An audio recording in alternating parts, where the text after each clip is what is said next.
Paz, povo de Deus, tudo bem? Então vamos dar andamento, continuando o estudo de 1 Tessalonicenses. Vamos então para o capítulo 2 de 1 Tessalonicenses, né? E logo no versículo 2, né? Paulo vai dizer que eles foram maltratados em Filipos e ultrajados em Filipos, mas mesmo assim eles permaneceram pregando o evangelho, anunciando o evangelho, né? Apesar daquilo que aconteceu a eles, eles continuaram pregando o evangelho. Paulo está fazendo uma referência àquilo que aconteceu em Atos 16, na verdade uma passagem bíblica muito conhecida e creio eu que seja a passagem bíblica do livro de Atos mais conhecida ou talvez mais pregada, né? Que é aquela passagem que Paulo e Silas estão na prisão, né? E aí eles acabam cantando. Essa situação aconteceu em Filipe, né? Paulo e Silas, no capítulo 16 de Atos, a partir do versículo 19, né? Vocês vão perceber, então, esse momento em que Paulo e Silas eles são açoitados, são presos, e na prisão, então, eles começam a cantar e entoar louvores ao Senhor, né? E então as celas se abrem, né? E acontece um terremoto, né? E o carcereiro então fica apreensivo, pensa em se matar porque achou que todo mundo tinha fugido, né? E essa situação, esse acontecimento foi em Filipe, foi em Filipe e é o que Paulo fala, né? Paulo e Silas e Timóteo, na verdade, estão descrevendo aqui em 1 Tessalonicenses 2, versículo 2, né? E no versículo 3 e 4, né, o que acontece? Assim como em Gálatas, provavelmente Paulo esteja sendo difamado, esteja sendo contestado, acusado de ser um falso profeta, né? Mesmo que em Tessalônica, né, era uma região da Macedônia, uma região de certa forma grega, e não haviam tantos judeus assim, a maioria fosse um povo gentil, Paulo ali ele é difamado de certa forma e provavelmente eu digo, né, porque parece que essa carta ele também está se defendendo, né? Ele está dizendo assim, ó, pois a nossa exortação não procede de engano nem de impureza e nem se baseia em dolo. Pelo contrário, visto que fomos aprovados por Deus a ponto de nos confiar a Ele o Evangelho, assim falamos não para que agrademos a homens, e sim a Deus, que prova o nosso coração. Mais uma vez, né, Paulo provavelmente está sendo ali, então, combatido naquela região. E, como eu disse, mesmo que não haja tantos judeus naquela região, não haviam tantos judeus naquela região, nós falamos no capítulo anterior sobre um acontecimento que está em Atos 17:5, que é quando alguns judeus, deixa eu abrir aqui, Atos 17. Atos 17, versículo 5. Né? Alguns judeus, eles, movidos por inveja, diz a palavra, né? Movidos por inveja, os judeus, porém, movidos de inveja, trazendo consigo alguns homens maus dentre a malandragem, juntando a turba, alvoroçaram a cidade, assaltando a casa de Jason, procuravam trazê-los para o meio do povo. Então, assim, mesmo que naquela região não houvesse tantos judeus, né, alguns desses judeus, né, eles fizeram uma perseguição, levantaram alguns povos aqui, ele está dizendo da malandragem, alguns bandidos, para pegarem Paulo, Silas e Timóteo, e na verdade não encontrando, pegam então Jason. É o que a gente falou no capítulo 1 desse mesmo estudo de 1 Tessalonicenses, né? Então, naquela região, mesmo que poucos judeus, eles também provavelmente estavam denegrindo a imagem de Paulo, estavam falando mal de Paulo, né? E não só de Paulo, mas de Silas e de Timóteo. E Paulo ele se defende dessa forma, assim como em Gálatas ele diz assim, olha, eu fui aprovado por Deus, eu não preciso da aprovação de homens, eu não estou aqui para agradar a homens, eu estou aqui para agradar a Deus. É o que Paulo está dizendo ali no versículo 4, né? a ponto de nos confiar Deus, o Evangelho, assim falamos, não para que agrademos a homens, em si a Deus que prova o nosso coração. Ele está dizendo assim, ó, fui aprovado por Deus, não preciso da aprovação de homens, né? Paulo, então, aqui, assim como no livro de Gálatas, ele está se defendendo do povo que estava combatendo ele, provavelmente judeus, né? Juntamente com alguns gregos. No versículo 5 e 6, né, você percebe ali que Paulo ainda está se defendendo, né? Mas ele está se defendendo talvez daquilo que eles provavelmente tenham acusado ele, né, de que ele estava querendo dinheiro, de que ele estava querendo riqueza, ele estava querendo, de repente, ser sustentado pelo povo, ele estava querendo recurso financeiro para aquilo que ele estava fazendo, né?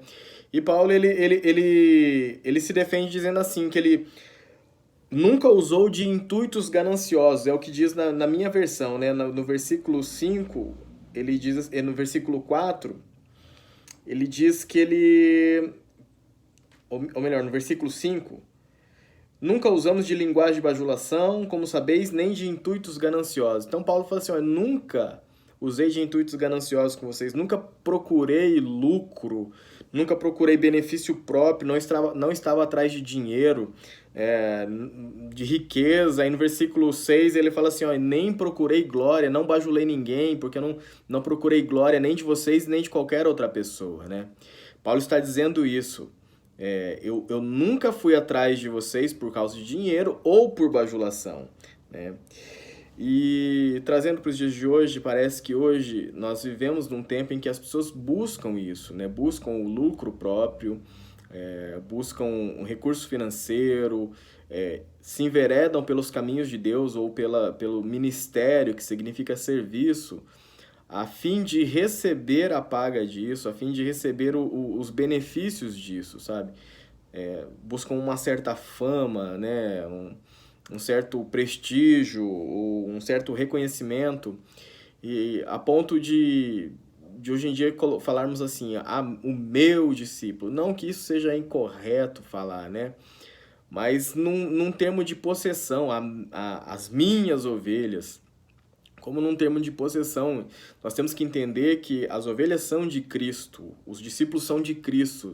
Nós estamos aqui somente para guiá-los, nós estamos aqui somente para levarmos as pessoas a Cristo, a serem imitadoras, nós imitadoras, mas apontando Cristo, né? Então, nós temos que entender isso. E hoje nós vivemos num período desse, sabe? Quanto mais discípulos, quanto mais pessoas tem na igreja, mais fama você tem, mais prestígio você tem, né?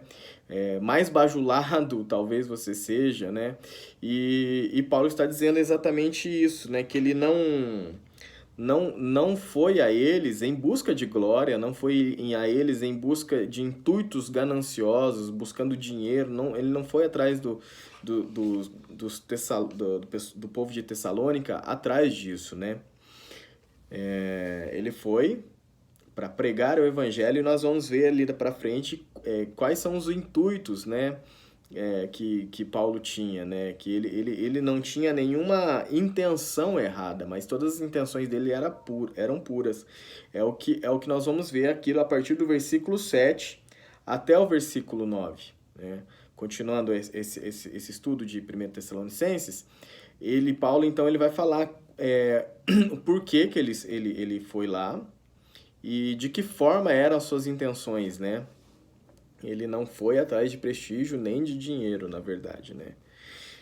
E Paulo, a partir do versículo 7, então, partindo do pressuposto, né? Continuando o estudo do versículo 7 ao versículo 9, partindo então do pressuposto que Paulo estava sendo atacado, combatido, o que provavelmente deva ter acontecido, né? Na minha opinião, é o que deva ter acontecido. Paulo, então, ele se defende, né? Assim como nos outros dois versículos, no versículo 5 e 6, no 3 e 4, ele está se defendendo ainda. Então, ele se defende dizendo assim que o que ele fazia por amor, né? Se ele estava ali pregando o evangelho, se ele estava ali anunciando as boas novas de Cristo, ele o fazia por amor, né? E aí ele diz assim, não por interesse, mas como uma mãe que ama seus filhos, né? Eu amo vocês, né? Ele estava ali oferecendo o evangelho, mas por ele ofereceria a vida. Então Paulo ele cita ali João 15:13, que diz assim, o próprio Cristo dizendo isso, né? O Cristo diz assim, ó, João 15:13, diz assim: ninguém tem maior amor do que este de dar a alguém a própria vida em favor dos seus amigos. Então, Paulo está citando, de certa forma, a Jesus Cristo, falando assim: olha, eu, se possível, daria a vida por vocês. É dessa forma, é com esse intuito. A minha intenção sempre foi pura. Eu não vim atrás de recurso, eu vim por amor a Cristo e por amor a vocês. E por amor a vocês, eu entregaria a minha vida, assim como ele estava entregando a dele por Cristo, pregando o evangelho nessa região, né? Então, Paulo ele acaba citando Jesus Cristo ali nessa passagem, né?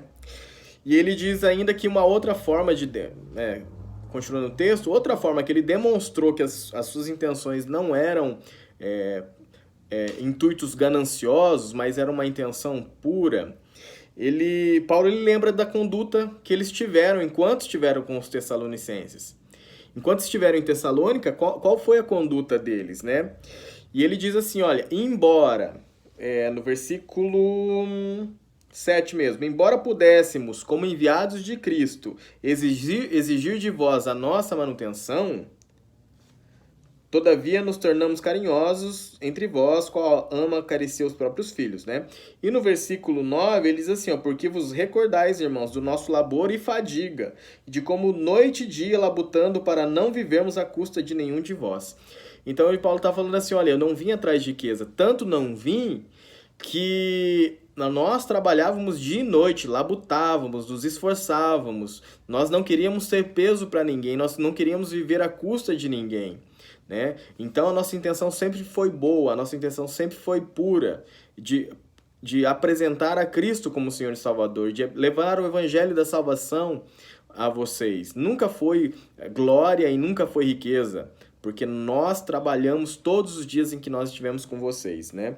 Nós nunca exigimos nada de vocês, mesmo que pudéssemos ter feito isso, né? Ele está dizendo assim, olha, eu podia ter pedido, porque o correto seria vocês nos ajudarem, vamos dizer assim, né?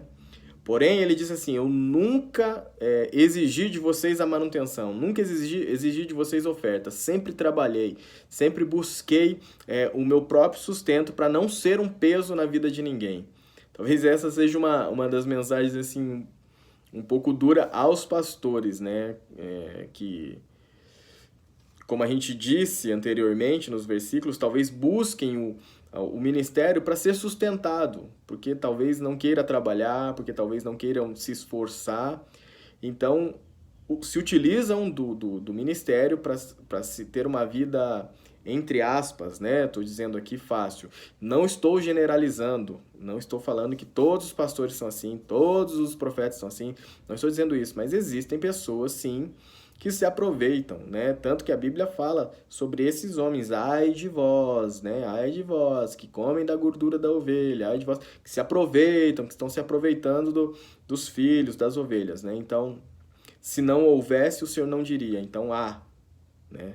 E talvez o tempo de hoje, nos dias de hoje, seja algo que existe com maior frequência. Pessoas que não queiram trabalhar e queiram se aproveitar da inocência de alguns, né? Exigindo deles manutenção, exigindo deles dinheiro para a própria manutenção, né? Sendo que, de repente, teria condições de trabalhar, né? Amém? Todos entenderam? Espero que sim. Não, e novamente estou dizendo, não estou generalizando, né?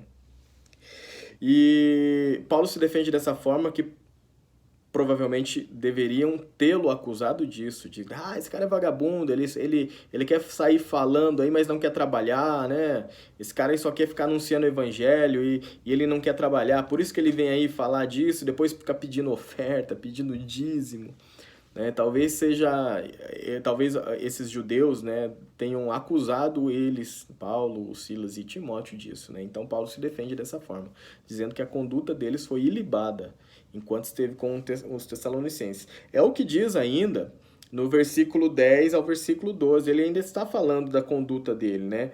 Que eles foram testemunhas e de modo piedoso, justo e irrepreensível proceder em relação ao pessoal de Tessalônica, né? Então, no versículo 10 ele fala sobre isso, que eles testemunharam, a forma com que eles viviam, eles deram testemunho de que eles estavam com a intuição, não estavam com intuito ganancioso, nem com intenções, más intenções, com o povo de Tessalônica, né? Muito pelo contrário. E isso me leva a pensar em Atos 1:8, né? De sermos testemunhas de Cristo, né? Atos 1:8 fala assim que mas recebereis poder quando descer sobre vós o Espírito Santo e semeis minhas testemunhas tanto em Jerusalém como em toda a Judéia e Samaria até os confins da terra, né? Então, sempre entendi, sim, que o poder do Espírito Santo não é para que nos movamos nos dons, também sim para nos mover nos dons, mas principalmente para sermos testemunhas de Cristo em todos os lugares em que nós estivemos, né? Além disso, testemunha, como já foi citado também no vídeo anterior, testemunha tem o significado de mártire, né? Ou seja, vocês estão recebendo poder para vocês sofrerem em meu lugar, sofrerem por amor a mim, sofrerem pelo evangelho, né?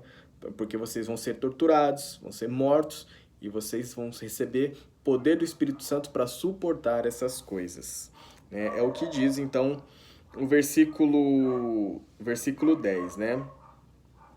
E no versículo 11, versículo 12, ele diz assim, olha, assim como ele diz que ele é como uma mãe ama os filhos, né? Aqui ele fala assim, olha, e como um pai que exorta um filho, nós também os exortamos, né? Ele diz assim, como uma mãe ama um filho, e agora como um pai ama um filho, nós os exortamos, né? Para viverdes de modo digno, né?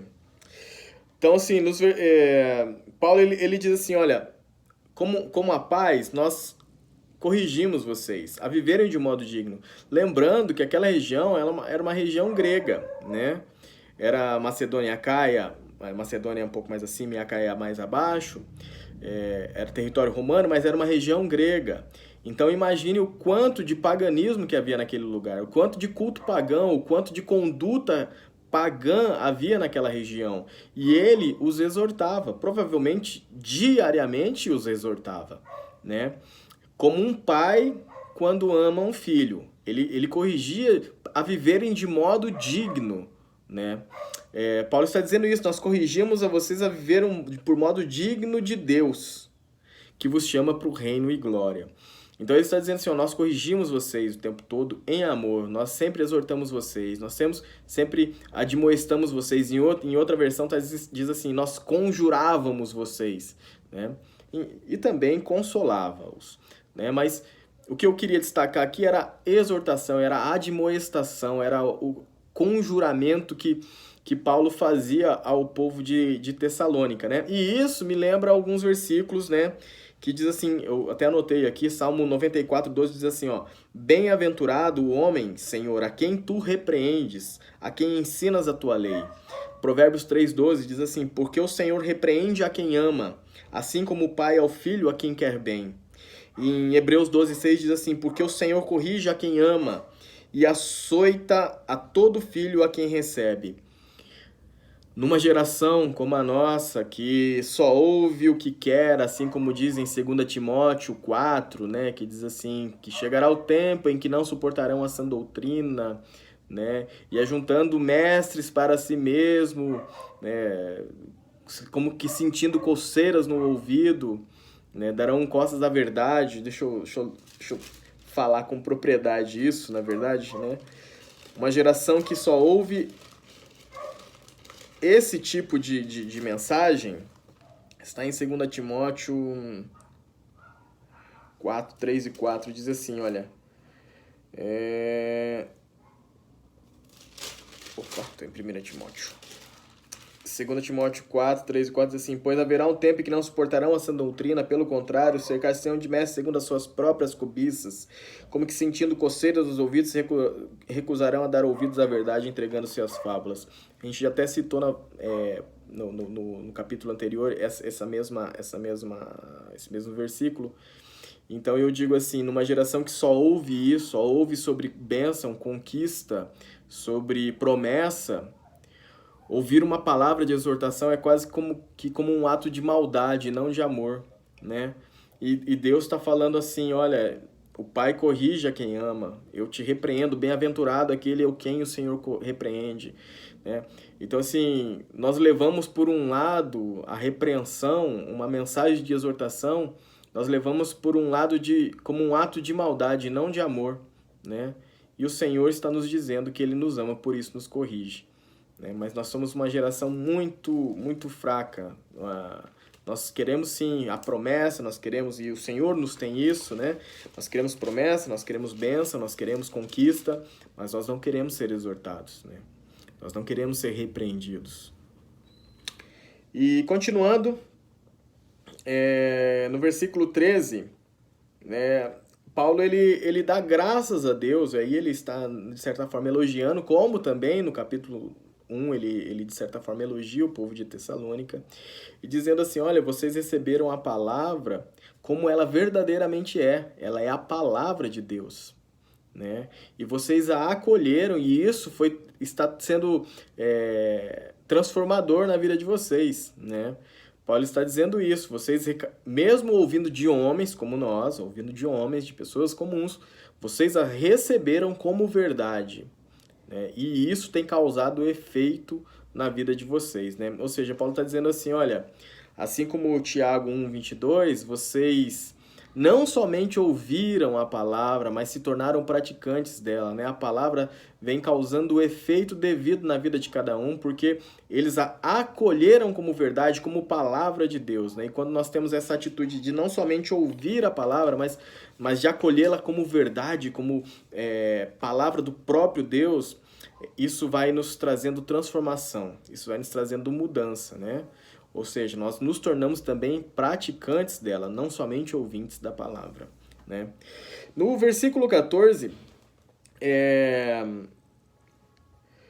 Paulo ele fala sobre a conduta do povo de Tessalônica, né? Como a gente até já citou anteriormente, né? Mas ele parece ali estar fazendo consolando o povo. Dá a impressão que ele está até mesmo tentando consolar o povo de Tessalônica, porque ele está dizendo assim, olha, vocês não são só vocês que passam por esse tipo de perseguição, por esse tipo de situação, né? Mas o povo da Judéia também passam por isso com seus conterrâneos, né? Vocês estão passando com os conterrâneos de vocês, mas o povo da Judéia, né, o povo de Cristo na Judéia também passaram por isso com os conterrâneos dele, com os judeus. Então, a impressão que eu tenho é que ele está falando assim, olha, eu sei que é difícil, é complicado, mas assim como vocês estão passando por isso, outros povos também passaram por isso, outras pessoas também passaram por isso, porque há uma perseguição em relação ao Evangelho de Cristo mesmo. Então, ele está meio que... A impressão que eu tenho é que ele está querendo consolar o povo ali de Tessalônica, né? No versículo 15 e depois no versículo 16, Paulo ele faz uma acusação severa aos judeus. Ele diz assim que os judeus eles mataram o Senhor Jesus e os profetas. Ele acusa no 15, vocês mataram Cristo e os profetas. E Paulo, ele de certa forma, talvez tenha escutado isso na defesa de Estevão. Quando Estevão está sendo apedrejado, né? Quando Estevão está sendo apedrejado, isso está lá em Atos 7, eu acho. Atos 7, 52, acho que é isso, Atos 7, 52, Atos 7, 52. Isso, exatamente. Quando Estevão, então, é apedrejado, antes dele ser apedrejado, com o consentimento de Paulo, é o que a Bíblia diz, provavelmente Paulo tenha ouvido a acusação, a defesa de Estevão contra os seus acusadores, e Estevão diz assim em Atos 7, 52, qual dos profetas vossos pais não perseguiram? Eles mataram os que anteriormente anunciavam a vinda do justo, do qual vós agora vos tornaste traidores e assassinos. Então Estevão está se defendendo, falando assim, ó, os pais de vocês perseguiram todos os profetas que anunciavam a vinda de Cristo, e agora vocês mataram o próprio Cristo.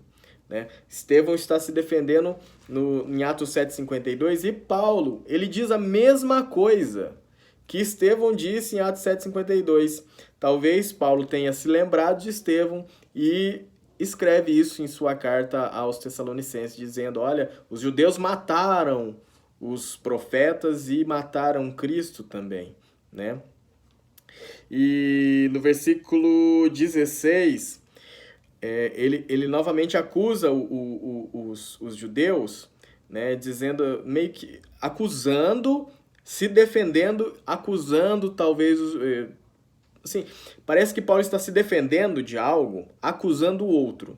Ele quer dizer mais ou menos assim, olha, esses que me acusam, eles me acusam porque eles não querem que vocês recebam o evangelho da salvação, eles não querem que vocês sejam salvos. Né? A impressão que me ficou é essa, que Paulo está defendendo e acusando ao mesmo tempo os judeus. Esses caras não querem, por isso que eles estão fazendo isso. Eles não querem que vocês encontrem salvação em Cristo Jesus. Por isso estão nos acusando, por isso estão nos impedindo, por isso estão nos perseguindo, porque eles não querem que vocês sejam salvos, né? E no versículo 16 ainda, ele diz assim, olha, por isso que está enchendo sempre a medida de seus pecados. Continuando, a ira, porém, sobreveio contra eles definitivamente. Aqui não é diferente daquela ira vindoura do capítulo 1, versículo 10 de 1 Tessalonicenses. Não é a ira vindoura, mas ele está dizendo assim, a ira, porém, sobreveio. É algo que já aconteceu. Não é algo que está para acontecer, mas algo que já aconteceu. Eu imagino que Paulo esteja falando sobre o que está em Atos 18:2, né? Que os judeus, então, são expulsos de Roma. Possivelmente seja isso. Atos 18:2, né? Atos 18:2 diz assim, lá encontrou certo judeu chamado Áquila, natural de Ponto, recentemente chegado da Itália, com Priscila, sua mulher, em vista de ter Cláudio decretado que todos os judeus se retirassem de Roma. Então, talvez seja isso que Paulo está querendo dizer. Olha, veio uma ira sobre eles, a ira sobreveio sobre esses judeus, né? Porque Cláudio, né, que era um imperador, ele acabou expulsando todos os judeus de Roma, né? E, consequentemente, logo depois dessa expulsão, acontece uma situação que os judeus se apresentam diante de Gálio, que era o procônsul, está em Atos 18, a partir do versículo 12, né? Eles se apresentam diante de um tribunal e levam Paulo e dizendo, esse homem aqui está transtornando o pessoal aqui, está falando que existe um modo de adorar a Deus contrário à lei.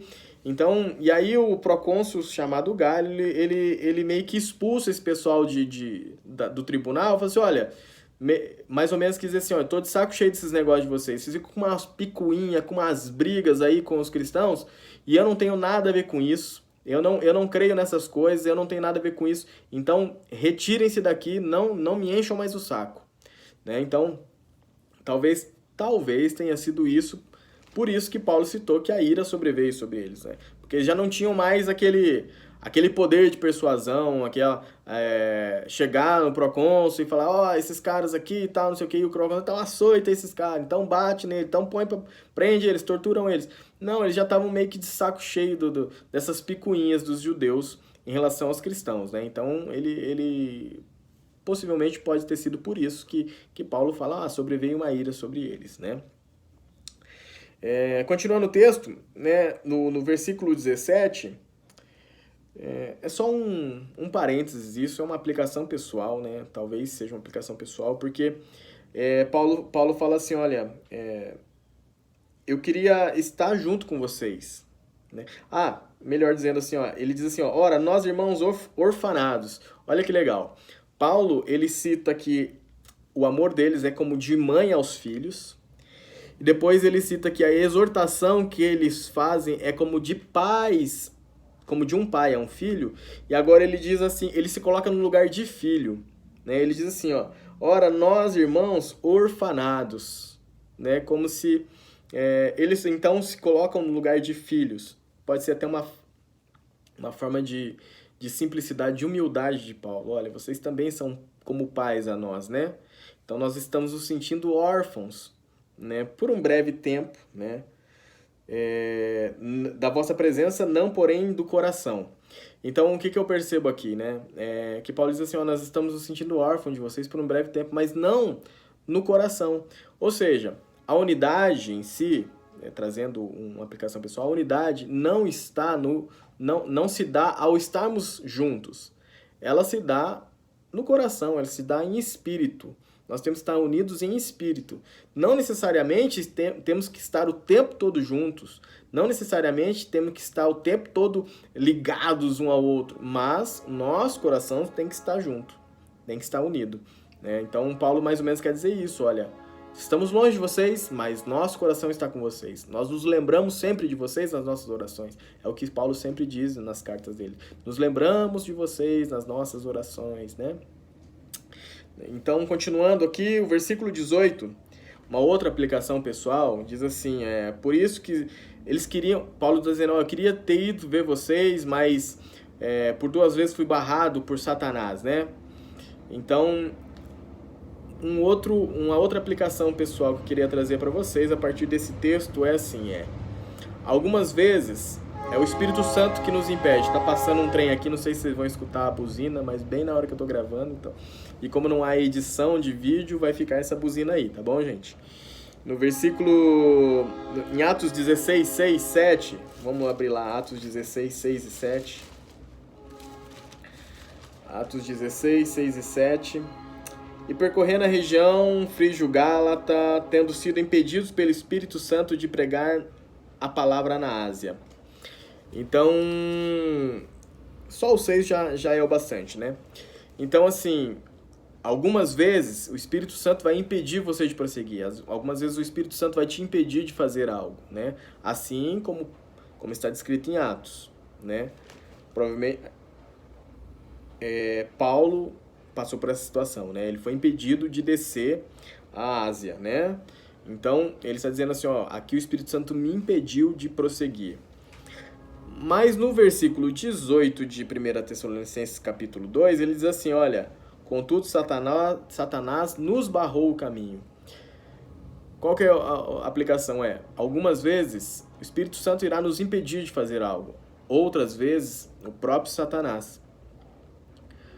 O que nós precisamos saber o quê? Nós precisamos ter discernimento de espírito para entender quando é o próprio Deus falando conosco e quando é o diabo tentando nos impedir de avançar em algo, né? Ele foi impedido, mas ele mandou então Timóteo. Eu não consegui? Não, mas Timóteo, vai lá, vê o que está acontecendo e depois volta trazer notícia para mim. É o que nós vamos ver então no capítulo 3 de 1 Tessalonicenses. Mas a aplicação é essa. Algumas vezes o próprio Deus nos impede, algumas vezes o diabo nos impede. Precisamos ter o discernimento de espírito para entender em qual momento é um e qual momento é outro. Amém? No versículo 19, Paulo fala sobre a esperança, a alegria e a coroa em que exultamos na presença do nosso Senhor Jesus. Ele faz uma pergunta. Por acaso não são vocês essa coroa? Não são vocês essa alegria? Não são vocês? E uma coisa legal aqui que eu achei, assim, ele fala sobre a coroa, né? Quando nós falamos de coroa, automaticamente nós pensamos num rei, na coroa do rei, na coroa da rainha. Mas Paulo, ele e os outros... Meus queridos, toda vez que eu falar Paulo, subentende-se que Timóteo e Silas também estavam juntos, tá? Porque foi uma carta escrita, se não foi pelos 3, houve a assinatura dos outros 2 também, né? O endossamento dos outros 2, né? Mas, assim, sempre que eu disser Paulo, entenda, subentende-se que nesse estudo de Tessalonicenses, fala-se também sobre Timóteo e Silas, né? Mas voltando lá, quando Paulo cita coroa, ele de forma sábia cita a coroa, não a coroa do rei, de um rei, mas ele cita aquela coroa de oliveira. Sabe dos jogos, né? Quando vemos aqueles jogos olímpicos, né? Antigos, né? E vemos aqueles desenhos com aquelas pessoas quando ganham a competição ficam com aquela coroa aqui de oliveira aqui na cabeça. Então, Paulo, ele cita exatamente essa coroa. Ele não está citando a coroa de rei. Por que que eu digo sabiamente ele cita ela? Porque ele estava mandando uma carta para uma região grega, né? E os Jogos Olímpicos nasceram na Grécia. Por isso, os Jogos Olímpicos nasceu na Olímpia. Eu acho que exatamente, é mais ou menos isso, né? Então, ele cita essa coroa muito sabiamente. Ele faz novamente aquela analogia com esportes, que Paulo está muito acostumado a fazer, né? A gente já falou isso em Gálatas, né? Em Gálatas, se não me engano, 5:7, ele fala sobre isso. Ele faz uma analogia esportiva com corrida, né? E aqui, novamente, ele faz essa analogia esportiva com aquele que ganha a coroa, né? Ele se torna um vencedor. Mas a vitória dele, quem é? Essa coroa, quem é essa coroa que simboliza a vitória dele? São aqueles que se converteram a Cristo, né? Ele está dizendo assim, vós sois a coroa, vós sois a minha coroa, né? Vocês são o meu prêmio, que o prêmio de um vencedor, né? Ele está dizendo isso, né? Porque a conversão de vocês é o meu prêmio, é a minha coroa, que eu vou apresentar diante de Cristo. Então, vocês são a nossa glória, vocês são a nossa alegria, nós vencemos, então vocês são a nossa coroa, né? Citando que eles são a coroa de oliveira de um vencedor, né? Daquele que é um vencedor. Amém, meus queridos? Então, esse foi o estudo de 1 Tessalonicenses capítulo 2, espero que todos tenham entendido, né? No caso de alguma dúvida, se não ficou alguma coisa não ficou muito clara para vocês, por favor, entrem em contato conosco, mandem o WhatsApp, mandem aí qualquer mensagem, pode ser inbox, pode ser no grupo, mas enfim, nós estamos aí para aprendermos juntos. Não, novamente, vou falar, não sei tudo, muito pelo contrário, sei pouca coisa e espero que o pouco que eu sei eu esteja contribuindo para o crescimento de vocês, né? Mas se vocês tiverem algum comentário a fazer sobre alguma passagem, quer trazer algum entendimento, por favor, compartilhem, que eu fico muito feliz em descobrir novas coisas na Bíblia, talvez umas pérolas novas que vocês podem ter encontrado e de repente a gente não encontrou ainda, tá bom? Deus abençoe vocês.